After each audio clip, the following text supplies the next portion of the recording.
오늘은 마리아의 찬가에 대해서 설교하겠습니다.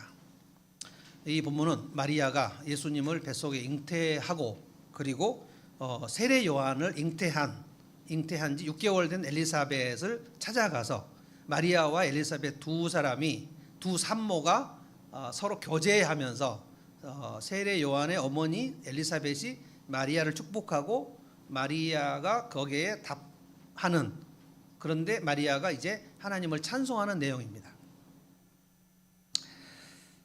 로마 카톨릭에서 마리아를 성모 마리아로 마리아를 그 성모 마리아 신심이라는 게 따로 있습니다.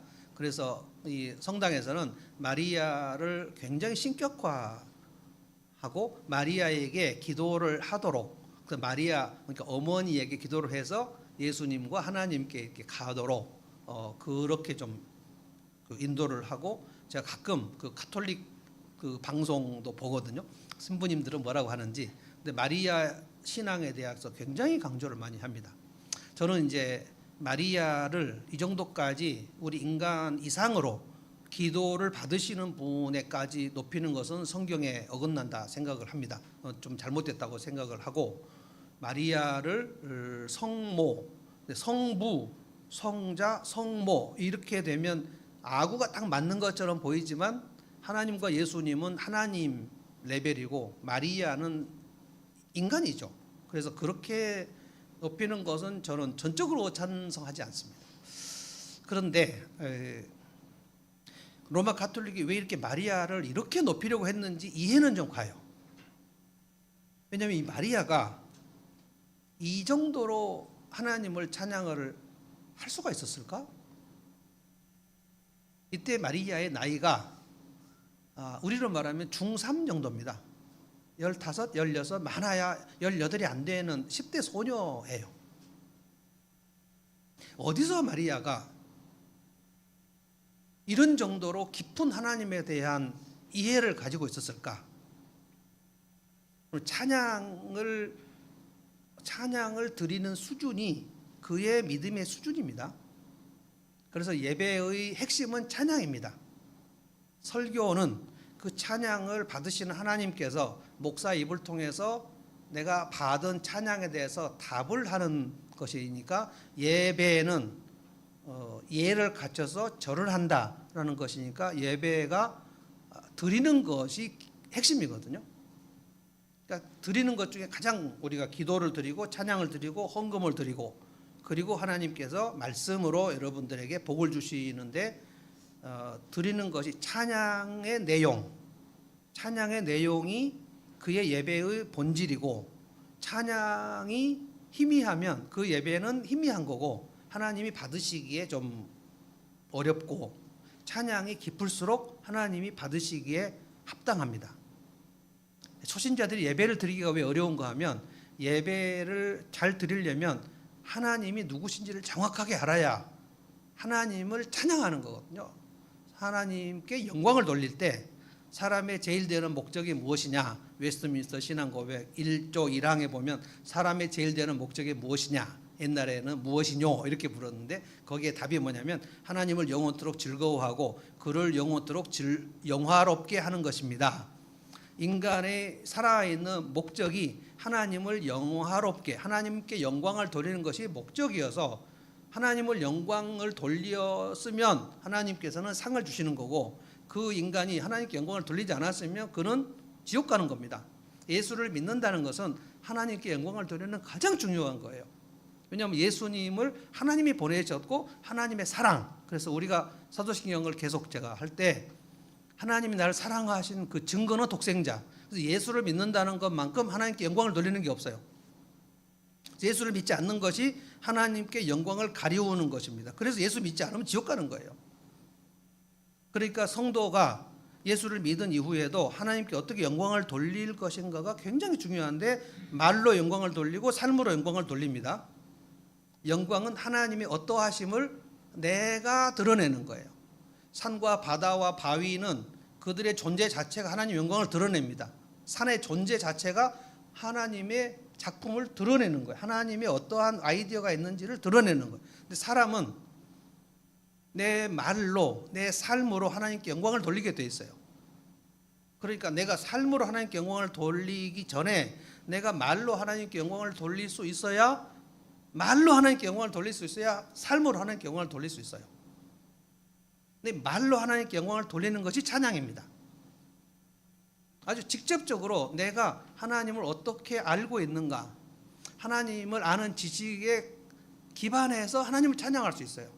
그러니까 찬양의 핵심은 노래가 아닙니다. 찬송은 노래죠. 근데 찬양이라는 것은 그 찬양을 노래로 할 때 찬송이라고 하는 건데, 찬양은 하나님을 내가 아는 만큼 하나님이 누구신지를 말하는 거예요. 근데 마리아가 어디서 이런 하나님에 대한 이런 깊은 지식을 얻었는가 하는 거예요. 15, 16인데 우리 중3짜리가 여기 앉아가지고 배 목사보다 더 많은 하나님 지식을 가지고 하나님을 찬양할 때 쟤 뭐지? 어디서 저거를 저렇게 배웠단 말이야? 저는 정말 놀랄 것 같은데, 마리아가 이 자리에 앉아서 하나님을 찬양을, 우리는 진짜 놀랄 거예요. 아니 저 10대 소녀가 어떻게 하나님을 저렇게 찬양하는 건가? 사무엘상 2장에 뭐 한나의 찬양도 좀 비슷합니다. 매우 비슷한데요. 저도 늘 한나에 대해서 얘기하는데, 한나 시대에 대제사장이 엘리 제사장인데 완전히 부패한 제사장이죠. 그 엘리의 아들 홈리와 비느하스는 더 부패한 아주 사고 뭉치, 헌금 횡령, 여성도들 착취, 성추행, 막 이런 정도의 제사장들이 있는 사사시대 마지막 끝물인데, 그러니까 아무도 한나라는 여성도에게 하나님이 누구신지 알려줄 수 없는 그런 상태인데, 한나가 사무엘을 낳고 나서 하나님께 드릴 때 얼마나 하나님께 그 정확한 찬송을 드리는지, 이 마리아와 한나의 찬송을 보면 야, 어디서 이렇게 하나님을 알게 되었을까?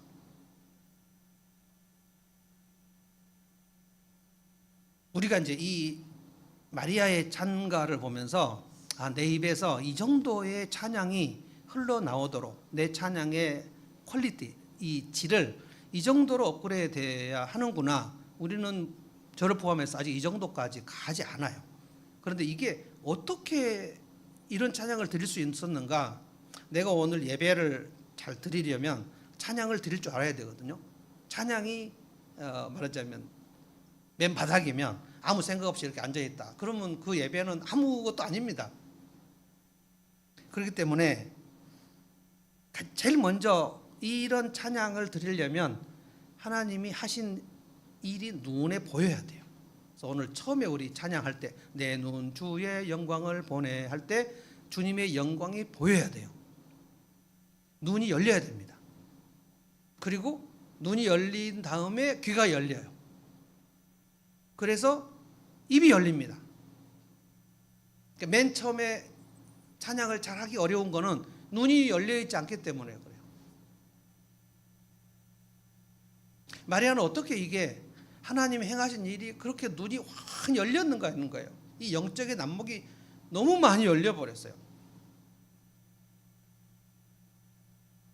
제가 누가복음 쭉 지금 묵상하면서 예수님이 오시기 전에 눈이 열린 사람이 6명 나오는데 놀랍지 않습니까? 사가랴, 엘리사벳, 세례 요한이 그 집에서 탄생했죠. 그 다음에 청년 마리아, 요셉, 둘이 다 해봤자 10대 20대 초반, 그러니까 사가랴, 엘리사벳 중년에서 노년, 그리고 마리아와 요셉 청년, 그리고 시므온과 안나, 여기는 80 후반에서 90, 안나는 91세라고 그랬거든요. 과부도 이제 84년이 됐고 남편하고 7년 살았으니까 91세 된 안나라는 할머니, 그리고 곧 죽기 직전에 시므온, 이 노년 한 6명 정도가 예수님을 알아봅니다. 그리고 이 예수님 메시아를 보낸 하나님에 대해서 찬양을 해요. 그 당시에 이스라엘에 6명,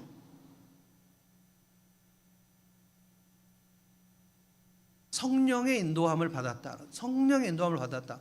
놀랍게도 오순절 예수님이 올라가시고 성령을 주셔서 성령이 오신 이후로 예수님 12 제자들이 그때 성령의 충만함을 받지 않습니까? 복음서에서는 예수님의 제자들이 진짜 말도 안 되는 소리만 맨날 하던 그 시절인데, 예수님 12제자 시작 전에 시몬과 안나와 사가랴, 엘리사벳, 마리아, 요셉은 이미 성령으로 충만했다 그랬어요.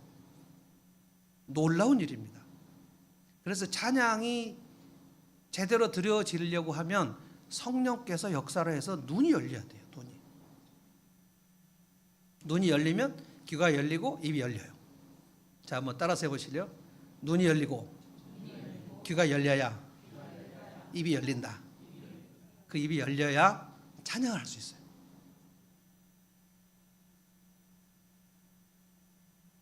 오늘 마리아의 찬양은 이제 두 가지인데요.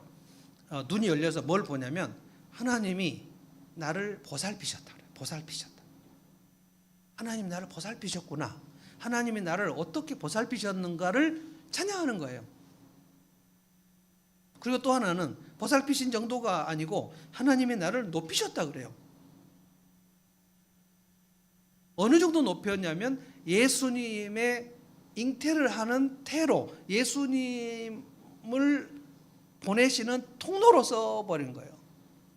하나님이 높이신다는 것은 세상적으로 높인다는 뜻이 아니라 하나님이 엄청 존귀하게 쓰신다는 뜻입니다. 나같이 비천한 자를, 성경에 오늘 비천하다, 비천하다는 얘기를 마리아가 2번 쓰는데요. 이 비천한 나를 하나님이 보살피셨다. 어떻게 나를 알아보시고 보살피셨지? 오늘 여기에 제가 집중해서 설교를 하려고 합니다. 마리아뿐만이 아닙니다. 여러분과 저를 하나님은 진짜로 보살피십니다. 나를 알아보셨다고요. 나를 잊지 않으세요. 이거를 마리아가 찬양을 합니다. 우리가 예배 드릴 때마다, 우리가 기도할 때마다 나를 어떻게 알아보셨을까? 비천한 나를 알아보시고 보살피셨다. 나를 영어로 하면 케어하셨다. 케어. 48절로 한번 가봅시다. 48절. 다 같이 한번 읽어볼까요? 48절 시작. 그가 이 여종의 비천함을 보살펴 주셨기 때문입니다. 이제부터는 모든 세대가 나를 행복하다 할 것입니다. 이것이 찬양의 핵심입니다. 마리아의 찬양. 이것이 성경에서 가장 높은 수준의 찬양이니까 이거를 우리가 열심히 묵상해야 돼요. 나같이 비천한 자를 하나님이 어떻게 이렇게 보살피셨는가? 여러분, 하나님의 보살피심이 작동하지 않으면 그 사람 지옥 갑니다. 그러니까 천국을 가려면 하나님께서 끝까지 나를 보살피셔야 돼요. 하나님이 내 손을 잡으시고 내가 하나님의 손에 붙잡혔는데 내가 하나님의 손을 놓을 때가 있습니까? 없습니까? 계속 붙잡고 계십니까? 가끔 놓습니까? 근데 하나님은 내 손을 놓습니까? 안 놓습니까? 절대로 안 놓으시죠. 절대 안 놓으십니다. 그것이 하나님이 나를 끝까지 보살피시는 거예요. 이거를 마리아가 찬양합니다. 나같이 내가 지금 나사렛 산골 시골에 10대 소녀인데 그 전능하신 하나님이 나를 어떻게 알아보셨을까? 그리고 엊그저께 그 손흥민이가 영국 찰스 왕을 만났습니다. 만났는데 손흥민이 어쩔 줄 모르더라고. 막 이러고 있으면서. 근데 그 찰스 왕이 손흥민이 알아봐요. 그러니까 열심히 보나봐요. 그래서 토트넘 요즘에 잘하고 있냐? 그러니까 막 손흥민이 yes sir 막 하는데 그럼 어쩔 줄 몰라요. 그런데 옆에 있는 영국 선수들은 더 어쩔 줄 몰라요. 이게 왕을 만나가지고 지금 왕이 나를 알아봐요. 그러니까 프리미어 리그 선수 정도면 유명하지 않습니까? 유명하죠. 그런데도 왕이 나를 알까? 손흥민이 알더라고요. 손흥민하고 상당히 많이 얘기하는데 글쎄 저는 찰스를 별로 좋아하지 않아서 찰스가 나를 알아보는 거에 대해서 그렇게 막 감동할 것 같지는 않은데 그 높으신 분이 나 같은 것을 알아봐. 이거를 옛날 그 사극 보면 성은이 만극하옵나이다. 성은을 입어요. 여러분 그 조선시대에 왕궁의 궁녀가 성은을 입으면 어떻게 됩니까? 그러면 왕자를 낳는 거예요. 그러면 바로 그 후궁이 됩니다. 어마어마한 겁니다. 그때 왕이 이 그 왕궁에 있는 모든 궁녀들은 사실 다 왕 개인 소유입니다. 그러니까 지금 같으면 좀 이상한 일이지만 저 궁녀를 보면서 야, 오늘 저 궁녀를 오늘 내 침실을 오게 해라 라고 해서 그 궁녀가 오늘 네가 왕의 침실로 가게 된다. 이거는 말도 안 되는 일입니다. 궁녀들이 얼마나 많겠습니까? 거기 막 왔다 갔다 하는 궁녀들이 있는데 딱 집어서 쟤 되게 마음에 드네. 뭐 바들바들 떨면서 가겠죠. 근데 그날 왕의 선을 입는 겁니다. 모든 궁녀들이 그런 놀라운 은혜를 입는 게 아니에요. 근데 창조주 하나님께서 나에게 가브리엘 천사를 보내서 네가 아들을 낳을 텐데, 근데 난 지금 수천 년대 네가 아들을 낳을 것이다. 이것도 너무너무 놀랍고 무서운 말인데, 그런데 아기는 하나님의 아들이다. 감당할 수 없어요. 그래서 처음에 안 됩니다. 저는 남자를 알지 못하는데요. 가브리엘이 마리아를 설득합니다. 성령이 너에게 역사하실 거야. 하나님의 능력, 지극히 높으신 능력이 너를 덮으실 거야. 그러니까 마리아가 아멘.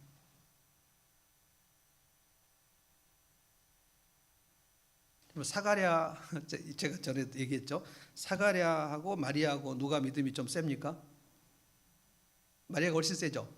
사가랴는 세례 나올 때까지 못 믿고 있다가 이름을 요한이라고 하라 할 때 그때 입이 풀렸죠. 1년 동안 벙어리로 있었죠. 하나님이 굉장히 사가랴 별로 안 좋게 생각하셨습니다. 네가 나이가 많다고, 네 안에 나이가 많다고 내가 할 수 없다고 생각하냐? 하나님은 항상 하나님 사이즈 일을 하시기 때문에 우리가 하나님 사이즈에 관한 일을 처음에 들을 때 이게 아까 제가 말한 파격적인, 말도 안 되게, 이게 말이 돼? 우리 예수님 영접하면 예수님도 들어오신다고 그랬고 성령님도 들어오신다고 그랬어요. 삼위일체 하나님이 내 안에 들어오신다고 그랬어요. 이게 말이 됩니까 이게? 이게 신이 들어온 거 아니에요, 신. 그러면 그걸 뭐라 그래요? 신이 들어오는 거를 접신이라고 그래요, 접신. 그래서 우리는 굉장히 거룩한 무당 같은 거예요. 그리고 예배도 사실은 이것이 종교학에서 보면 접신 행위입니다, 이게. 하나님을 만나는 거잖아요. 근데 그 귀신들은 무당 막 접신할 때 막 떨고 막 작두에 올라타고 막 난리가 나는데 그 거짓 무당들은 작두에 올라타면 바로 죽습니다. 근데 진짜 무당들은 접신이 딱 오면 안 죽어요. 막 이게 벌벌 뛰잖아요. 작두에서 뛴다고요. 그러니까 이 마귀의 역사도 엄청납니다. 그런데 마귀 역사는 지저분한 영의 역사고 하나님 성령의 역사는 피오한 깨끗하고 거룩한 영의 역사인데 우리가 느낄 수가 없어요. 그래서 하나님 앞에서 우리가 예배를 드리고 우리 안에 계시고 우리 앞에 계시고 밖에 계시고 막 그런데 우리 느낄 수 없어요. 그러니까 우리가 막 자는 거예요. 왕 앞에서 얘기할 때 막 졸면 됩니까? 어떤 사람은 재판정에서도 막 졸고 그러긴 하던데. 이게 이해가 안 되는 일이에요. 마리아도 이해가 안 된다고. 그런데 성령이 너를 덮으실 것이다 라고 하니까 그 시간에 아멘 한단 말이에요. 하나님은 마리아를 정확하게 아세요. 마리아가 어디 살고 있는지. 마리아가 지금 나사렛 산골에서 살고 있고 사가랴는 유대 좀 더 도심지에서 살고 있고 마리아하고 약혼한 요셉은 나사렛에서 같은 동네에서 지금 목수일을 하고 있고 그런데 이 목수일을 하고 있는 요셉도 하나님이 정확하게 아셔요. 아브라함의 자손, 다윗의 자손 요셉, 그러니까 다윗 왕의 몰락한 후손인 요셉, 목수 요셉. 요셉이 언감생심, 내가 다윗 왕가의 후손이라는 자부심이 있었겠습니까? 왕손이 몰락해가지고 남의 집에 지금 그 목수일을 하고 다니는 우리로 말하면 그냥 일용직 목수하고 그다음에 미장하고 뭐 이런 일을 하는데 동네에서 그냥 아무렇게나 쓰는 김씨 아저씨 같이 역할을 하는 사람인데 자기가 그 자부심이 있냐고요. 왕손이라는 자부심이. 그걸 하나님은 요셉을 아십니다. 엄청난 겁니다, 이게. 46절과 47절로 한번 가보겠습니다. 46절, 47절, 46절 제가 읽을게요. 그리하여 마리아가 말하였다. 내 영혼이 주님을 찬양하며 내 마음이 구주 하나님을 좋아함은 하나님을 기뻐한다. 이게 뭡니까? 희락이죠, 희락. 하나님을 기뻐해요. 하나님이 나에게 희락을 주셔야, 그래야 성령의 열매가 희락이 나오는 겁니다. 희락. 그가 이 여종의 비천함을 보살펴 주셨기 때문에 내가 하나님을 기뻐한다는 거예요. 여러분, 하나님이 우리를 기뻐하신다는 것이 뭐냐면은 굉장히 관심을 가신다는 겁니다. 굉장히 관심을 가신다는 거예요. 내 집에 있는 것 중에 내가 아주 소중하게 여기는 물건, 절대 하찮은 물건 아니고 소중한 물건, 이거를 볼 때마다 야, 이거는 진짜 정말 나한테 정말 기쁨을 준다. 진짜 내게 소중한 물건을 볼 때, 최근엔 제가 그 손흥민이 좀 식어졌어요. 나라가 어지러워갖고 약간 축구를 보는 게 이럴 땐가 뭐 이런 생각이 들어가지고 이 나라 전국이 좀 그 안정이 되면 다시 토트넘에 집중하려고 그래요. 그런데 하여간 얼마 전까지만 해도 토트넘 경기를 하게 되면 제가 그 11시 주일 저녁 11시에도 하고 어쩔 때는 새벽 4시도 하고 막 그래요. 그러면 막 고민을 합니다. 잘 때 4시 일어날 것인가 말 것인가. 근데 막 일어나서 경기를 보려고 할 때 이제 손흥민이 이제 어떻게 한 골을 넣지? 막 그 설렘. 공감이 안 되시는 거예요. 여러분이 덕질을 할 때 그 생각을 해보십시오. 덕질을 할 때 누구 연예인 뭐 아이디어를 좋아하는데 그가 나와서 할 때 그걸 막 찾아서 막 이걸 볼 때 그 기쁨, 뭐 이거는 하나님이 우리를 기뻐하시는 거하고는 비교도 안 되는 거예요. 하나님은 진짜 우리를 보시고 그 말할 수 없이 기뻐하신다 그랬어요. 말할 수 없이. 그러니까 그냥 그 우리 강혜정 교수님 얘기로 말하면 그 어린 아이를 볼 때의 엄마가 눈에서 꿀이 뚝뚝 떨어지는 정도로 기뻐하는, 그런 정도로 우리를 기뻐하신다. 이게 희락입니다. 내가 하나님의 기뻐하심을 입고 있다는 생각이 확실히 들어야 내가 하나님을 기뻐할 수 있어요. 그래서 하나님을 찬양할 때 그 하나님을 찬양하는 그 시간이 막 기뻐요. 이건 영혼에서 끓어오르는 기쁨이기 때문에 내 삶의 환경이 좀 안 좋지만 그래도 그걸 다 상쇄해요.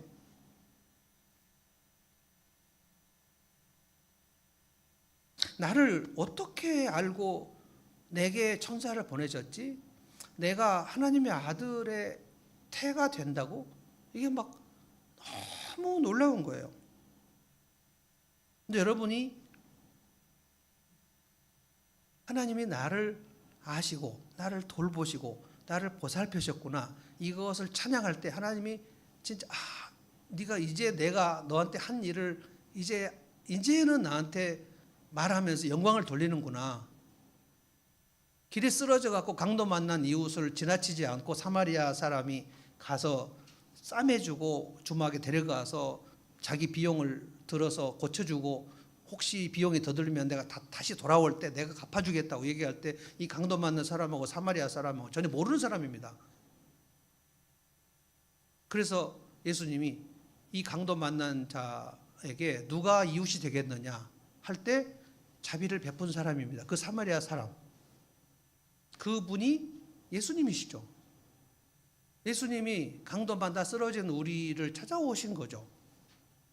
내 힘으로 일어날 수 없는데 심정지로 그냥 쓰러져 있는 사람에게 가서 심폐소생술을 하는 것처럼 나를 숨을 넣어주고 나를 살려주고 내 올무를 끊어주고 내 결박을 끊어주고 내 얽매임을 끊어주고 오늘까지 나를 인도하셔서 한 번도 나를 떠나지 않고 나를 케어하셨죠.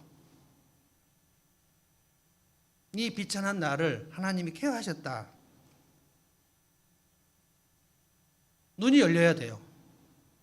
자, 갓난 아기는 언제 눈이 열려서 이 중년 아니겠죠? 이 아줌마가 내 엄마구나라는 것을 언제 알아보고 엄마라고 할까요? 자, 말이 먼저 열려요? 눈이 열려요? 눈이 열리죠. 눈이 열려서 계속 보죠. 껌뻑껌뻑 하면서. 근데 울면, 빽 울면 뭐가 오고, 빽 울면 또 기저귀 갈아주고, 빽 울면 뭐가 오고, 계속 그러고 귀에 뭐 들리냐면 이름을 부르면서 엄마야, 엄마가 기저귀 갈아줄게, 엄마가 우유 타줄게, 계속 얘기하죠. 엄마야, 엄마야, 엄마야, 엄마야, 계속 듣죠. 그 들어야, 수천 번을 들어야 어느 날 갑자기 엄마, 그럼 엄마가 막 희열을 느끼잖아. 얘가 말을 했다. 근데 엄마라고 했는지 마 했는지 알 수가 없지만 얘가 지금 엄마라고 했다는 거예요. 여러분, 이 과정을 우리는 모두 다 겪습니다. 그래서 갓 태어난 그 아기에게는 엄마 얼굴이 가장 중요하다. 이게 강혜정 교수한테 배운. 그러니까 36개월이 가장 중요한데 막 태어났을 때부터 1년이 가장 중요합니다. 내가 눈을 딱 떴을 때 이 엄마의 얼굴이 해같이 빛나면 와, 세상은 살만하구나. 근데 이 엄마의 얼굴이 어두우면 와, 나는 내 평생 끝났다. 그러니까 엄마의 얼굴이 어두우면 걔는 재난 상황이 되는 겁니다. 하나님께서 우리를 보실 때 이 꿀이 뚝뚝 떨어지는 엄마의 얼굴에 비하겠냐고요. 여기 할머니들 몇 분 계시는데 손자들의 얼굴을 볼 때 그 할머니들의 눈은 완전히 막 약간 맛이 가는 정도지 않습니까? 자꾸 이제 우리 권사님들이 차인열 사모도 한번 보자 그러는데 어쩔지 모르겠으나 하여간 저는 아직 지금 경험을 못 해봤기 때문에 그냥 간접적으로만 보고 뭐 우리 여기 할머니들 보실 때 손자 얘기를 할 때 막 흥분 상태에서 막 얘기하지 않습니까? 근데 그게 내리사랑이기 때문에 엄마의 사랑과 할머니의 사랑은 이거는 차원이 다른 사랑이고, 그런데 내리사랑이 우리 창조주 하나님이 나를 보실 때는 얼마나 나를 지금 보살피시냐고.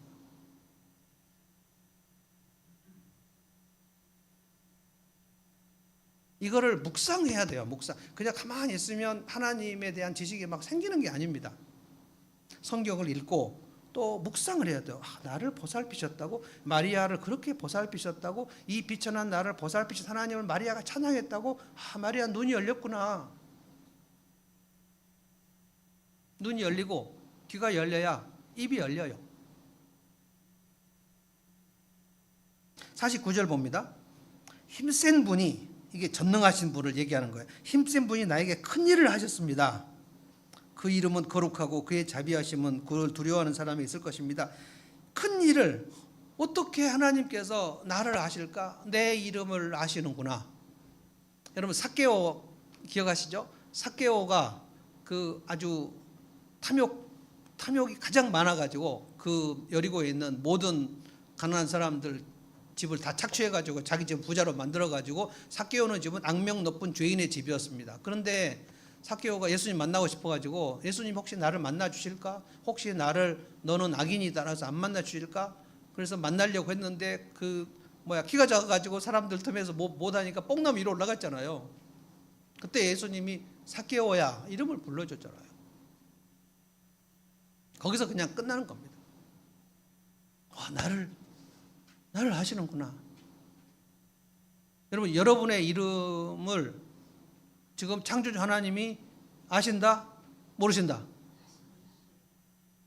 조금 아신다? 많이 아신다? 내 형편은 아신다? 잘 모르신다? 다 아셔. 내가 하나님을 만나기 전에는 모르셨다. 하나님 만나기 전에도 아셨다. 잘 모르다가 하나님이 나를 잘 모르다가 예수를 믿으니까 네가 예수를 믿었구나. 너 누구지? 뭐 이런 건 없어요.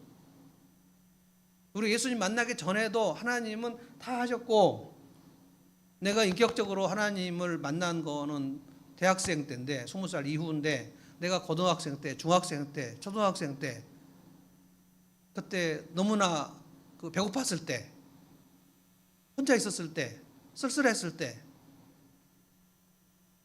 공부하기 싫었을 때, 영어를 포기했을 때, 수학을 포기했을 때, 친구도 없고 나는 이렇게 싸움도 잘 못하고 뭐가 그렇게 잘 안 되던 11살, 12살, 13살, 14살 저는 20대부터 인생이 좀 핀 것 같아요. 그때 내가 돌이켜보면 그때도 하나님은 나를 진짜 사랑하셨구나. 그래서 어떻게 이렇게 대학을 가게 하시고 신학교를 가게 하시고 차인유를 만나게 하시고 그리고 영국 가게 하시고 돈이 한 푼도 없는데 그리고 개척하게 하시고 여러분과 나를 만나게 하시고 이거는 기적적으로 만나는 겁니다. 기적적으로. 내 이름 아시죠? 오늘 설교 끝나고 이 찬송을 해보려고 그래요. 나를 아시는 주님 내 이름 아시. 제가 이번 한 주 내내 이 찬송 혼자 차 타고 다니면서 계속 흥얼거리면서 다녔어요. 내 모든 생각도 아바라 부를 내 흐르는 눈물 그가 들으시죠. 마리아의 찬양 또 하나를 봅시다. 하나님은 나를 높여주셨다. 52절입니다. 52절. 다 같이 한번 읽어봅시다. 52절 시작. 제왕들을 왕좌에서 끌어내리시고 비천한 사람을 높이셨습니다. 비천한 사람을 높이셨다. 왜 왕들을 끌어내시는가? 교만하니까. 그럼 사울 왕을 하나님이 왕으로 끌어내리시죠. 그리고 다윗을 올리시죠. 사울의 집은 망하고 다윗의 집은 흥하게 하시죠. 한나가 이 노래를 부릅니다.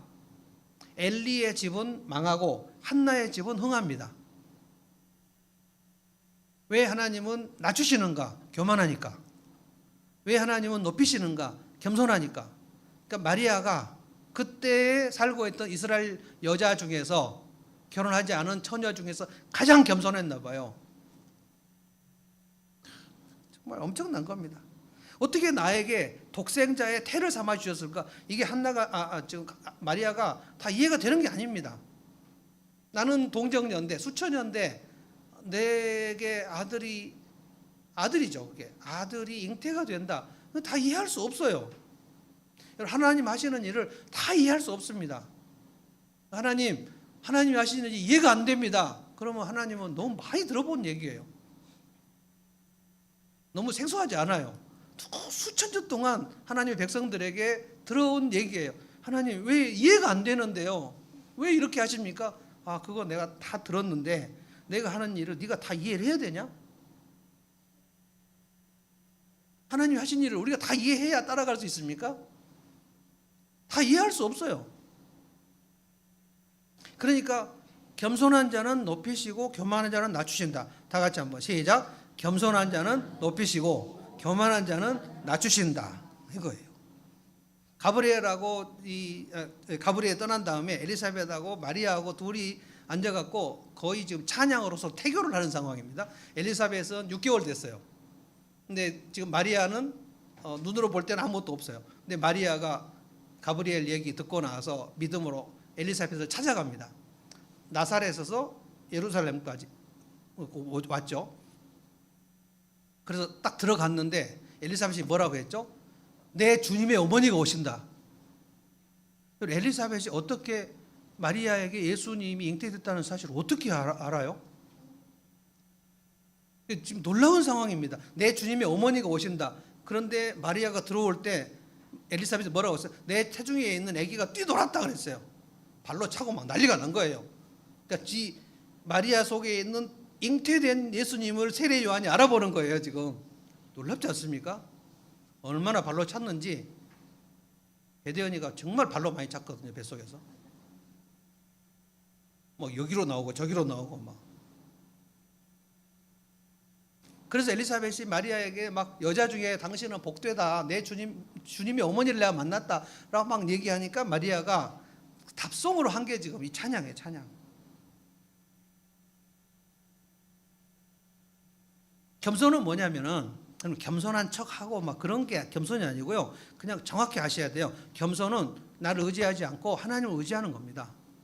겸손은 믿음입니다. 믿음이 없는 사람은 절대 겸손할 수 없어요. 그래서 하나님께서 겸손한 자는 높이신다. 이거를 지금 찬양합니다.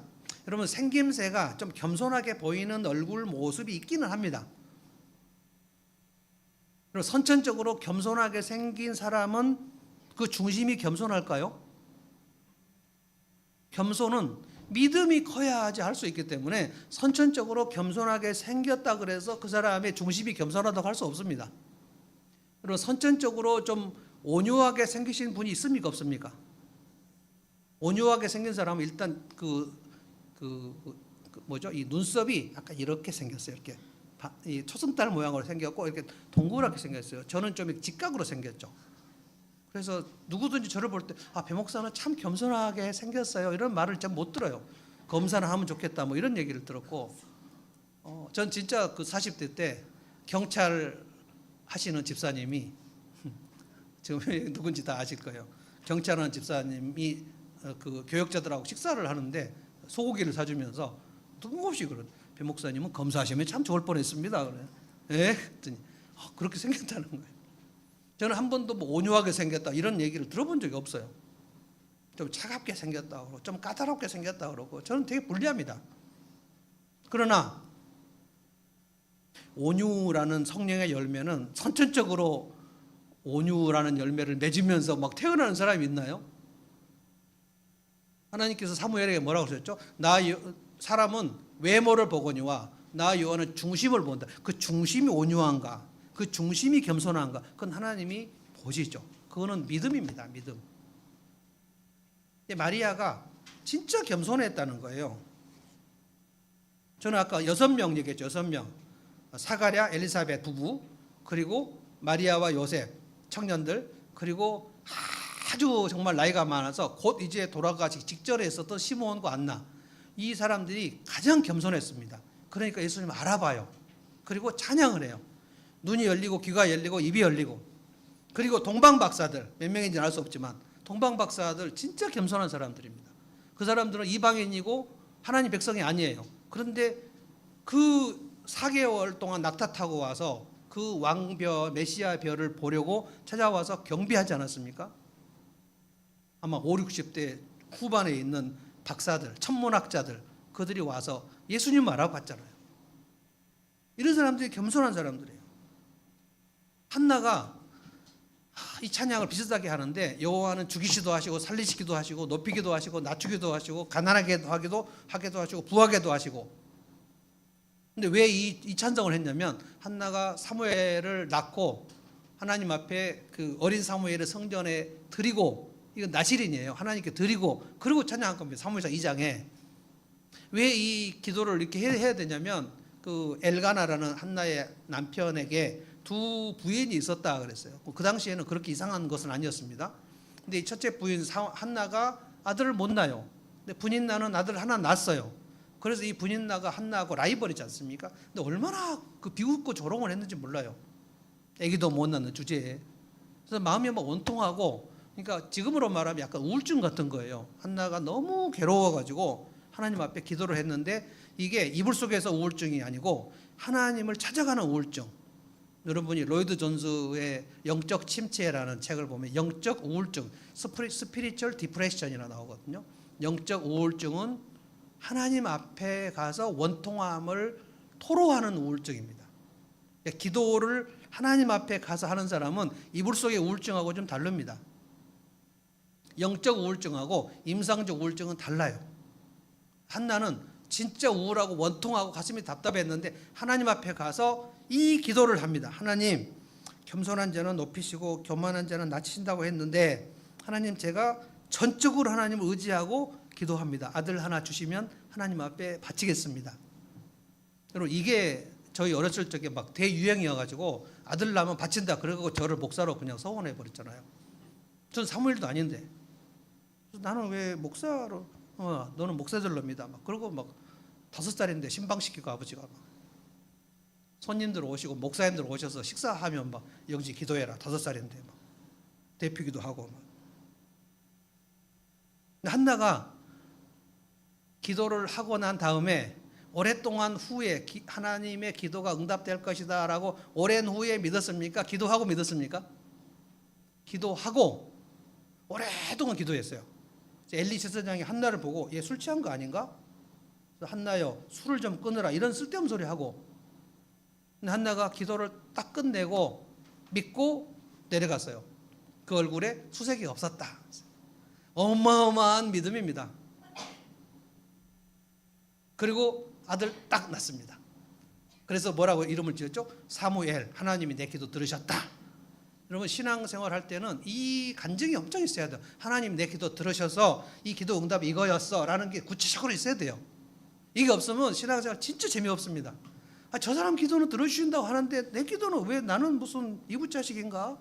왜 내 기도는 안 들어주지?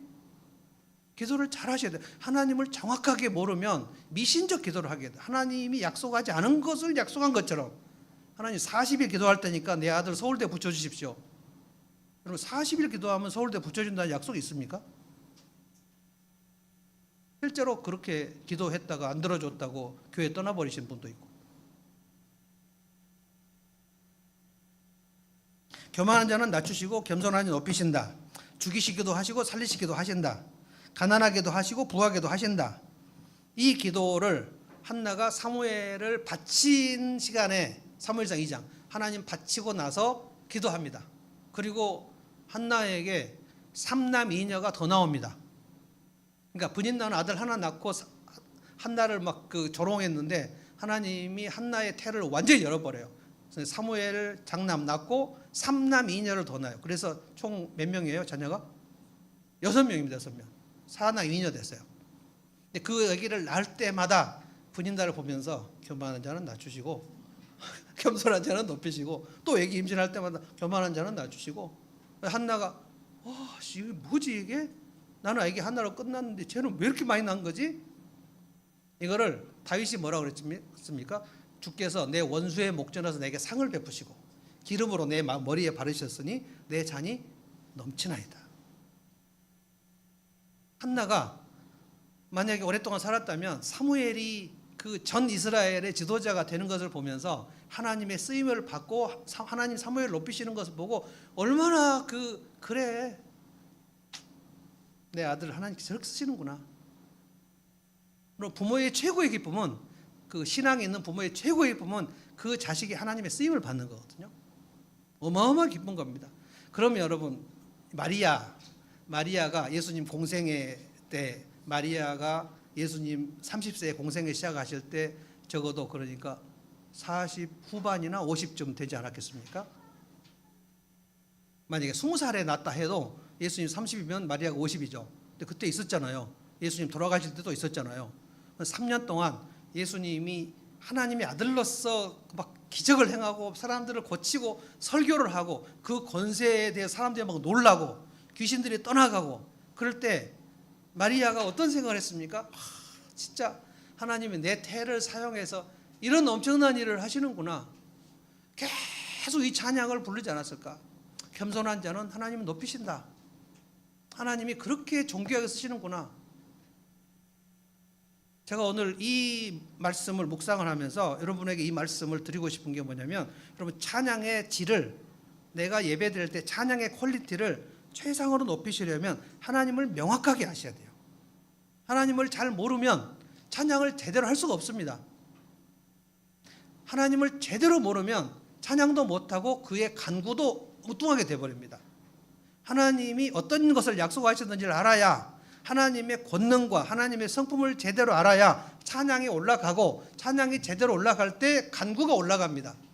그러면 응답이 될 때도 하나님 약속한 것을 말해야지 응답이 되는 겁니다. 하나님 약속하지 않은 거, 그거를 잘못 간구하는 것은 왜 그런가? 하나님을 정확히 모르는 거예요. 그러니까 찬양이 안 되면 기도도 안 되는 겁니다. 두 가지를 기억하시고 이거를 성경에서 계속 찾아보시고요. 하나님은 비천한 자를 돌보신다, 보살피신다. 아무도 모르는 이름 없는 사람도 하나님은 그 이름을 존귀하게 여기신다. 이것이 영적 자존감입니다. 이걸 계속 살리셔야 돼요. 나를 돌보신다, 보살피신다, 나는 절대로 잊혀지지 않는다. 개척 가정교회 목사님 사모님들 그 연말에 성탄 화장품 보낼 때 그 사모님들이 저한테 피드백을 주시는 게, 목사님 제가 잊혀지지 않은 것에 너무 막 눈물이 나요. 진짜 우리도 뭐 작은 교회지만 성도 1명 2명 갖고 막 애를 쓰고 있는데 그 한 명이 교회를 떠나버려요. 그러면 막 이게 엄청 서럽거든요. 성도 한 명 떠날 때 그 목사는 진짜 서럽습니다. 사모도 서럽고 되게 서러워요. 그리고 자존감이 막 낮아져요. 그럼 나는 이제 끝났구나. 그럼 나는 이제 세상에서 잊혀졌고 하나님도 나를 잊으셨구나. 이런 생각이 막 온단 말입니다. 그때 사모님 1년 동안 진짜 고생하셨는데 이건 아무것도 아니지만 하나님이 더 큰 상을 주실 줄로 믿습니다. 우리가 써가지고 볼 때 막 울어요. 내가 잊혀지지 않았구나. 저는 그것 때문에 지금 8년 동안 성탄절 화장품 지금 계속 너무 보람이 있거든요. 하나님께서 우리 교회를 통해서 그런 일을 지금 하시는 거죠. 오늘까지 하나님은 나를 지극정성으로 보살피셨다. 아멘. 그게 믿어지셔야지 찬양이 됩니다. 높으신 하나님이 나를 보살피셨다. 그리고 하나님은 나를 높이셨다. 내가 정말 겸손할수록 하나님은 나를 높이신다.